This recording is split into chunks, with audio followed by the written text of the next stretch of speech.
in the first 43 minutes of the game, they're probably going to be pretty decent. I think they have enough talent, enough like raw skill to be decent, even in the early part of the season. What happens in the last 5 minutes of a game in clutch time? Yep. And what does that hierarchy look like?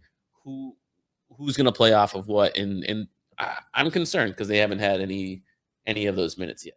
Yeah, I think that's reasonable. And that's one of those things that I feel like even if they practice and play together every single game, you can't simulate something like that, I think. And so there is a degree of, I guess you could start to prepare for something like that, but actually when it comes into a real game crunch time situation, that's different than practice, even if you get everyone together. But I think you're right.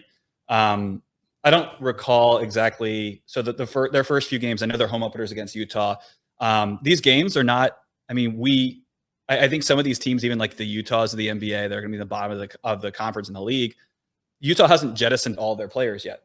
I don't think they're going to be a pushover, even as a home opener in New Orleans. The Pelicans should win that game, but I mean, they've still got Conley. They still got not a terrible roster. They've got not a below average roster for sure, but not awful. Sniper, Lauri Markkanen. Yeah, so I mean, Hell's legend, Nickeil Alexander-Walker.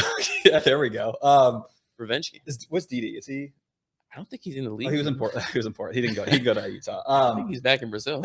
But no, I mean, so I don't. I mean, these are not games. They play Charlotte though, so Charlotte probably without LaMelo. That should be one that you can just get by and win, regardless of any sort of kind of cohesion for your players. But there are these games that they're not easy, and if a lot of games, even against not great teams, they'll come down to the wire, and then that's where the good teams separate themselves from the bad teams. So the Pelicans are going to have to do that, and to your point, they're going to have to do that without a lot of time together for their core or their finishing five.